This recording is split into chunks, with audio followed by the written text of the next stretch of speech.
अगर कोई आपको नीचा दिखाना चाहता है तो इसका मतलब है कि आप उससे पहले से ही ऊपर हो। जिंदगी जीने के लिए मिली है, इससे लोग क्या सोचेंगे यह सोचने में बर्बाद मत करो। किसी के बुरे वक्त में उसका हाथ पकड़ो, सहारा दो, उसे हिम्मत दो, क्योंकि बुरा वक्त थोड़े समय में चला जाएगा लेकिन वह आपको दुआ जिंदगी भर देता रहेगा। मनुष्य सुबह से शाम तक काम करके उतना नहीं थकता जितना चिंता और क्रोध के एक क्षण में थक जाता है। संबंध परमात्मा से अच्छे बना लो तो तुम्हें किसी की जरूरत नहीं पड़ेगी, तुम खुद सबकी जरूरत बन जाओगे। सलाह देने तो हजारों आते हैं लेकिन जब साथ देने की बारी आती है तो केवल भगवान आते हैं। जीतने के बाद तो सारी दुनिया गले लगाती है, क्योंकि जो आज आपके साथ है वह कल आपके खिलाफ हो सकते हैं। बिना मतलब के कोई आपकी इज्जत नहीं करेगा, लेकिन खुद को इतना काबिल बनाओ कि लोग बिना मतलब के भी आपका इज्जत करें। भगवान कहते हैं सोने से पहले तुम सबको माफ कर दिया करो और तुम्हारे जागने से पहले मैं तुम्हें माफ कर दूंगा। भगवान ऑक्सीजन की तरह है जिन्हें आप देख नहीं सकते, लेकिन उसके बिना आप रह भी नहीं सकते। कोई और तुम्हारी मदद नहीं कर सकता, अपनी मदद स्वयं करो। आप खुद के सबसे अच्छे मित्र हैं और सबसे बड़े दुश्मन भी। इंसान तब समझदार नहीं होता जब वह बड़ी बातें करने लगे, बल्कि समझदार तब होता है जब वो छोटी छोटी बातों को समझने लगे। आप किस समय सही थे इसे कोई याद नहीं रखता, लेकिन आप किस समय गलत थे ये सब याद रखते हैं। सब दुख दूर होने के बाद ही मन प्रसन्न होगा, यह आपका भ्रम है। मन प्रसन्न रखो, सब दुख दूर हो जाएंगे, ये हकीकत है। किसी भी व्यक्ति की कोई भी बात बुरी लगे तो दो तरह से सोचो। यदि व्यक्ति महत्वपूर्ण है तो भूल जाओ, और बात महत्वपूर्ण है तो व्यक्ति को भूल जाओ। रिश्तों का संबंध सिर्फ रक्त से नहीं होता, जो मुसीबत में हाथ थाम ले उससे बड़ा कोई रिश्ता नहीं होता। भगवान कहते हैं तुम सब कुछ मुझे सौंप दो, सारा दर्द परेशानी, और बिल्कुल हल्के होकर मुझे याद करो। धीरे धीरे तुम्हारा जीवन बदल जाएगा। हर रोज रात को सोने से पहले भगवान को अपनी पूरी दिनचर्या बता के सोएं। अगर आपके द्वारा किसी का दिल दुखा है तो मन ही मन उससे माफी मांगे। अगर आपका किसी ने दिल दुखाया है तो उसे माफ करके सारी चिंताएं भगवान को सौंप कर सो जाए। यकीन मानिए इससे आपकी जिंदगी खुशनुमा बन जाएगी। क्रोध बोला हुआ एक शब्द इतना जहरीला हो सकता है कि आपकी हजार प्यारी बातों को एक मिनट में नष्ट कर सकता है। सबको हंसाना लेकिन किसी पर भी हंसना मत।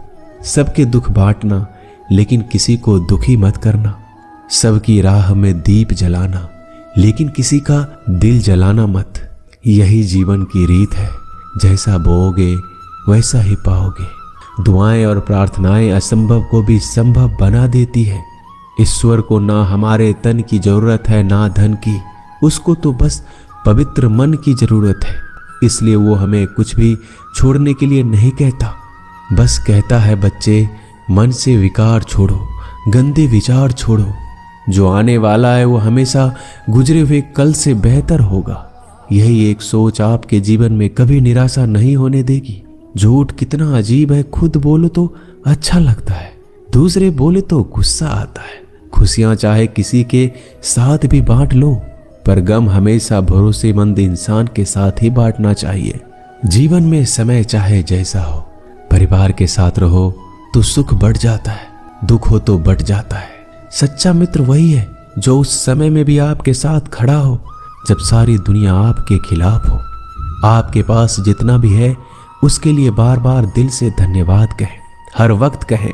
यकीन मानिए जितना भी है वो जल्दी कई गुना हो जाएगा। प्रार्थनाएं और ध्यान इंसान के लिए बहुत जरूरी है, क्योंकि प्रार्थना में भगवान आपकी बात सुनते हैं और ध्यान में आप भगवान की बात सुनते हैं। श्री कृष्ण से कितना कुछ छूटा, पहले माँ छूटी, फिर पिता छूटे, फिर जो नंद किशोर मिले वो भी छूटे, संग साथी छूटे, राधा भी छूटी, गोकुल छूटा, फिर मथुरा छूटा। श्री कृष्ण से जीवन भर कुछ ना कुछ छूटता ही रहा। नहीं छूटा तो वो था देवत्व, मुस्कान और सकारात्मकता। श्री कृष्ण दुखी नहीं, उत्सव के प्रतीक है। सब कुछ छूटने पर भी कैसे खुश रहा जा सकता है, ये श्री कृष्ण से अच्छा कोई नहीं सिखा सकता। इसलिए हमेशा खुश रहें, सदा मुस्कुराते रहें। जीतने का मजा भी तभी आएगा जब लोग आपके हार का इंतजार करेंगे। गीता में लिखा है, यदि कोई आपको अच्छा लगता है तो अच्छा वो नहीं, अच्छे आप हैं, क्योंकि उसमें अच्छाई देखने वाली नजर आपके पास है। अपनी पीड़ा के लिए संसार को दोष मत दो, अपने मन को समझाओ। तुम्हारे मन का परिवर्तन ही तुम्हारे दुखों का अंत है। सोच और नीयत अच्छी रखिए, फिर आपके कष्ट प्रभु स्वयं दूर कर देंगे।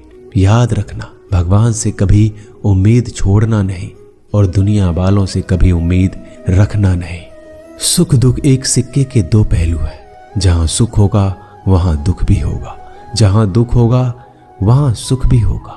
इसलिए सुख दुख के बारे में बिना सोचे निरंतर अपने लक्ष्य को प्राप्त करने के लिए प्रयास करते रहना चाहिए। एक बात हमेशा याद रखना, किसी के सामने गिड़गिड़ाने से ना मोहब्बत मिलती है ना इज्जत। इसलिए अपने स्वाभिमान को जिंदा रखो। कोई अगर आपकी किस्मत में होगा तो आपके पास खुद ही चलकर आएगा।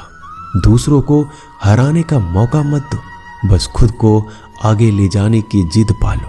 कभी हार ना मानने की आदत ही एक दिन जीतने की आदत बन जाती है। सिर्फ दो चीजें मनुष्य के भाग्य का निर्माण करती है। पहला, स्वभाव। अगर आपके स्वभाव में अच्छाई, विनम्रता और गुण है तो आपका भाग्य चमकेगा। अगर आपका स्वभाव क्रोधी है, आलसी है, तो आपका भाग्य बिगड़ना अनिवार्य है। इसलिए अपने स्वभाव को मधुर और आकर्षित बनाइए। दूसरा, आपकी वाणी। बोलना तो आदमी 2.5 साल की उम्र में ही सीख जाता है, परंतु कब, कहां और कैसे बोलना है उसे यह जिंदगी भर भी नहीं समझ पाता। जिसे ये बोलना आ गया कि कब, कहां और कितना बोलना चाहिए, समझ लो उसे सफल होने के लिए कोई नहीं रोक सकता। पिता से बड़ा कोई सलाहकार नहीं, माँ की छांव से बड़ी कोई दुनिया नहीं, भाई से अच्छा कोई भागीदार नहीं और बहन से बड़ा कोई शुभ चिंतक नहीं।